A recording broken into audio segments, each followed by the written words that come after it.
ಪತಿ ಎರಡನೇ ಮದುವೆಯಾದ ಕಾರಣಕ್ಕೆ ಪತಿಯನ್ನು ಕೊಲೆ ಮಾಡಿದ ಪತ್ನಿಗೆ ಕಾರವಾರದ ಪ್ರಧಾನ ಜಿಲ್ಲಾ ಮತ್ತು ಸೆಕ್ಷನ್ ನ್ಯಾಯಾಲಯ ಜೀವಾವಧಿ ಶಿಕ್ಷೆ ವಿಧಿಸಿ ತೀರ್ಪು ನೀಡಿದೆ.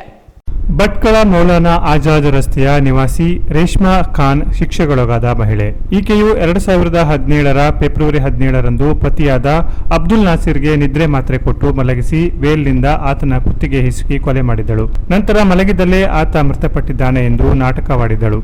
ಕೊಲೆ ಮಾಡಲು ಬಳಸಿದ ವೇಲನ್ನು ವಾಷಿಂಗ್ ಮಷಿನ್ಗೆ ಹಾಕಿ ತೊಳೆದು ಸಾಕ್ಷ್ಯವನ್ನು ನಾಶಪಡಿಸಿದ್ದಳು.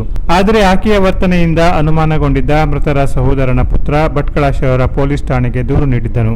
ತನಿಖೆ ನಡೆಸಿದ ಶಹರ ಠಾಣೆ ಪೊಲೀಸರು ರೇಷ್ಮಾಳನ್ನ ಬಂಧಿಸಿ ವಿಚಾರಣೆ ನಡೆಸಿ ಸಾಕ್ಷ್ಯಗಳನ್ನು ಕಲೆ ಹಾಕಿ ದೋಷಾರೋಪಣಾ ಪಟ್ಟಿ ಸಲ್ಲಿಸಿದ್ದರು.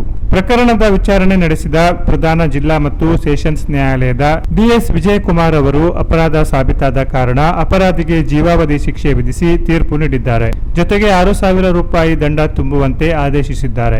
ಸರ್ಕಾರಿ ಅಭಿಯೋಜಕಿ ತನುಜಾ ಹೊಸಪಟ್ಟಣ ಅವರು ಸರ್ಕಾರದ ಪರವಾಗಿ ವಾದ ಮಂಡಿಸಿದರು.